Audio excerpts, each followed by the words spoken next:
Vai voltar, na verdade, falando de um assunto que tem repercutido muito nas redes sociais pela gravidade, minha gente, da situação. Uma criança foi agredida pelos pais em um shopping popular aqui do centro de Fortaleza. A gente está mostrando aí para vocês as imagens. A violência aconteceu porque a criança queria dinheiro para fazer a retirada de um urso de pelúcia de uma máquina.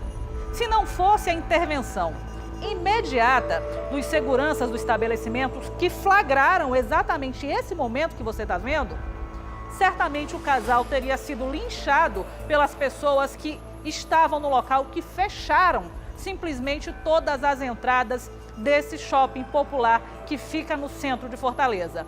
Vamos ver essa reportagem. A imagem do circuito de segurança mostra o casal e o garoto próximo a um quiosque. Na imagem é possível ver uma primeira agressão à criança feita pela mãe.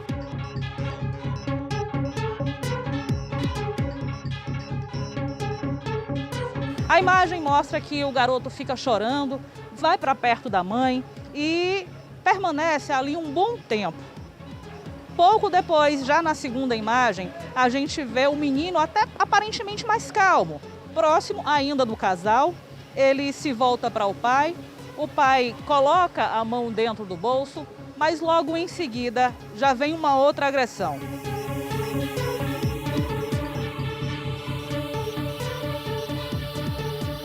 O shopping onde isso aconteceu fica localizado aqui na rua 24 de Maio. É um shopping popular bastante conhecido nessa região central. O garoto que aparece no vídeo, segundo a informação coletada por nossa equipe de reportagem, tem 7 anos de idade e estava acompanhado dos pais no momento em que o fato aconteceu. Isso foi por volta das 4h30 da tarde da quarta-feira, ou seja, de ontem. A informação que nós temos é que próximo a esse quiosque onde a criança estava, existem aquelas maquininhas que você retira dali, botando dinheiro, ursos de pelúcia, e a criança teria ficado aperreando em um determinado momento os pais para pegar dinheiro para fazer a retirada dos ursinhos. Foi aí que aconteceu a primeira agressão por parte da mãe e logo em seguida a agressão por parte do pai. Se não fosse a ação rápida, a intervenção da segurança do shopping, os pais poderiam até mesmo ser linchados, porque vocês veem que logo depois que o fato acontece, muita gente rodeia ali o casal junto à criança e os seguranças interviram para evitar que o pior acontecesse. Era muita gente? Não. Aquela pedaço de violeira só que fez valer. A quantidade de gente que chegou na hora ali, eles iam lixar ele. Eles iam lixar ele. A gente vê que a criança é uma criança sofrida. Aí o bichinho ficou na minha perna ali, aí eu comecei a brincar com ele. Dizendo, nós vamos jogar bola, aí ele começou a achar graça e tudo. Aí eu digo, meu filho, me diga uma coisa, a senhora acha bom jogar? Aí ele, não, minha mãe não deixa não. Por que ela bate em você? Aí ele disse, não. Eu digo, e ele, seu pai bate demais. Pai, chegando e doía por ele, tem um loja bem aqui, o senhor chorou ali comigo. Olha, se não fosse a ação rápida por parte da segurança do shopping, poderia realmente ter acontecido o pior. Depois que todo esse movimento aí aconteceu, a polícia foi acionada, o casal e a criança foram isolados em um local seguro até que a polícia militar chegasse. Logo em seguida, as pessoas envolvidas em toda essa situação foram levadas à Delegacia de Combate à Exploração da Criança e do Adolescente, onde todo mundo foi ouvido. Mas, ao que se percebe, já existia aí um histórico, sim, de violência, né, contra esse garoto, que agora deverá ser investigado pela polícia. Emanuela Braga para o Cidade 90. Olha, a gente, quando vê uma cena como essa, sente uma revolta natural. Um comentário que eu escutei aqui na redação de todos os colegas foi o seguinte: imagina em casa o que essa criança não deve passar. Se na rua, diante das pessoas, diante de câmeras, que em todo canto hoje tem câmera de segurança, esses dois animais fazem isso com a criança, imagina dentro de casa a violência que esse menino deve ser submetido, a todo o espancamento que essa criança possa estar sofrendo na mão desses dois animais. Eu queria ver esse camarada que deu esse tapa na cabeça desse menino, levando esse mesmo tipo de tapa no meio da rua, para ele aprender a respeitar uma criança. Uma pessoa dessa não tem Deus no coração, não. Isso é um cão em forma de gente para fazer isso com a criança. Ainda mais se for pai de sangue desse menino. As autoridades precisam agir, intervir imediatamente nessa situação e tirar do poder dessas duas criaturas essa criança. Porque essa criança está crescendo com certeza num convívio que não é nada sadio para ela, cercado de violência e de agressão. Porque se o menino queria brincar, que é natural de uma criança, e foi tratado dessa forma, o que se esperar daqui para frente? A informação que eu recebi é de que o casal estava separado e que agora retornou, né? Voltaram o casamento. Mas essa criança não pode pagar pela desavença dos pais. A mulher se recusou a ir para a delegacia, viu o filho ser agredido e se recusou. Mas ela também bateu. Ela, quem deu o primeiro tapa na criança foi ela. E o homem fugiu. A informação que eu recebi é que o homem fugiu.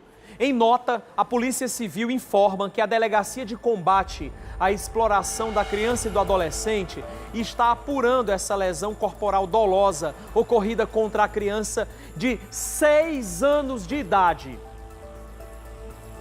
O fato foi noticiado através de um boletim de ocorrência. Equipes da Polícia Militar conduziram a vítima e os pais para a unidade policial. Após serem ouvidos, eles foram liberados. O detalhe é que os seguranças que acompanharam toda essa cena não foram ouvidos. A PM foi liberada, os seguranças foram liberados, ninguém foi ouvido. Ô, delegacia! Ô, DECECA! Tá errado. Como é que vocês levam a criança, os pais, não escutam os seguranças, liberam os policiais e não tomam depoimento dessas pessoas? E simplesmente liberaram os pais que agrediram essa criança. Vocês, enquanto policiais civis, delegados, investigadores, também erraram. Essa criança não podia ter voltado para casa nas mãos desses dois criminosos, não. Como é que vocês fazem isso? Quem explica essa situação? Ô, produção, vamos pedir uma nota aí da Polícia Civil, da DECECA, Pete, porque tá errada essa condução. Eu não sou delegado, não sou advogado, mas dá para entender que está errada essa condução. Como é que deixaram o pai fugir? Será que essa imagem não é uma prova suficiente? Olha o tamanho dessa agressão, bota de novo. Eu não quero nem repetir, mas eu tenho que mostrar, porque parece que a delegada, o delegado que atendeu essa ocorrência, não se preocupou em assistir a esse vídeo. O depoimento da criança de 6 anos não é válido? O menino disse que apanha. Eu sou um jornalista, apresento um programa e eu tive acesso a essas informações, delegada. Será que você aí do outro lado, lá na DECECA, não teve retorno das pessoas que levaram essa ocorrência para a senhora, para o senhor? Quem é, hein, o delegado responsável pela DECECA? Quem é? Essa pessoa precisa se pronunciar. Nem que seja pela Secretaria de Segurança Pública, tem que ter uma resposta disso aí. Olha esse vídeo, gente. Será que um vídeo como esse não é prova suficiente para o delegado manter esse homem preso e essa mulher, Manuela Braga? Olha, é lamentável a gente ver uma agressão como essa, ter acesso a essas informações, ouvir que a criança falou que o pai batia quando segurança verbalizou, né? Se ele apanhava em casa da mãe. Não, minha mãe não. Mas meu pai me bate muito. Não dá para entender certos comportamentos, certas decisões de quem opera a lei no nosso país. Não dá para entender mesmo. Não dá. Eu vou ser bombardeado aqui pelos assessores, os não sei o quê. Mas, gente, se coloquem no lugar dessa criança. Como é que uma ocorrência dessa vai para uma delegacia de combate à exploração de crianças e adolescentes, órgão que deveria defender essas crianças, e simplesmente a criança sai de lá ao lado de quem a agride? Olha, a gente também tem que deixar claro aqui, José, que A gente sabe que criança, em determinado momento, em algum momento a criança aperreia por algo. Não é porque a criança te aperreia por algo que você vai espancar o menino. Foram 2 tapas, Emanuela. Minha gente, orientação existe para isso. Leva o menino para casa, chega lá, deixa o menino chorar, deixa o menino espernear. Se você conseguir chegar em casa, conversa com essa criança. É por meio do diálogo que a gente consegue educar os nossos filhos. Não é batendo. Dessa forma, você vai criar na cabeça dessa criança a situação de que tudo se resolve na pancada. Traumas esses que, aos 7 anos, a criança, José, não sei se você sabe, mas ela não pode ter traumas até os 7 anos de idade. Imagina porque esse isso menino, determina a personalidade da criança o resto da vida. Pode determinar a personalidade da criança. Isso vira um trauma que não desaparece do psicológico de uma criança. Uma hora dessa o Conselho Tutelar não se manifesta. Que deveria estar trabalhando junto com a polícia. Conselho, mas nessa época, conselheiro tutelar é tudo candidato a vereador. Nessa época, conselheiro tutelar esquece as funções que tem e se candidata a vereador porque precisa ganhar mais. E aí? Uma situação dessa é inadmissível. A gente saber que a criança foi levada para a delegacia junto com a mãe, o pai fugiu, os policiais foram liberados, não foram ouvidos, o segurança não foi ouvido, e a mãe volta para casa levando o menino que deve ter sofrido outro espancamento em casa porque disse que o pai batia nele. Podem me criticar o tanto que for. Os assessores podem dar canetada agora do jeito que for, mas eu vou cobrar sempre aqui que a justiça seja feita. E a justiça só é feita quando quem opera e quem legisla a lei cumpre. Nunca vou entender, enquanto eu não conversar com esse delegado, entender por que esse caso foi liberado desse jeito, eu vou ficar cobrando aqui. Todos os dias eu vou cobrar. Todos os dias eu vou cobrar agora. Até que esse homem seja preso. Porque a violência que essa criança sofreu aqui, isso é inadmissível. Se na rua é desse jeito, imagina dentro de casa. Esse menino tem 6 anos. 6 anos de idade. Por mais que ele tenha aperreado, chorado, esperneado, rolado no chão, ainda assim é uma criança indefesa. Não poderia jamais ser tratado desse jeito. Jamais. Tá? Se você tem um flagrante como esse, essa imagem chegou pra gente através do nosso WhatsApp, lá no 981888811. Se você tem um flagrante, uma denúncia para fazer, inclusive muitas pessoas perguntando aqui no YouTube por que o rosto deles está desfocado. Porque se eu mostrar a cara desses 2 canalhas, eu vou estar automaticamente expondo a criança e eu não posso fazer isso. Mas que eles mereciam ficar famosos, eles mereciam. Você tem uma denúncia como essa, manda aqui pra gente, tá?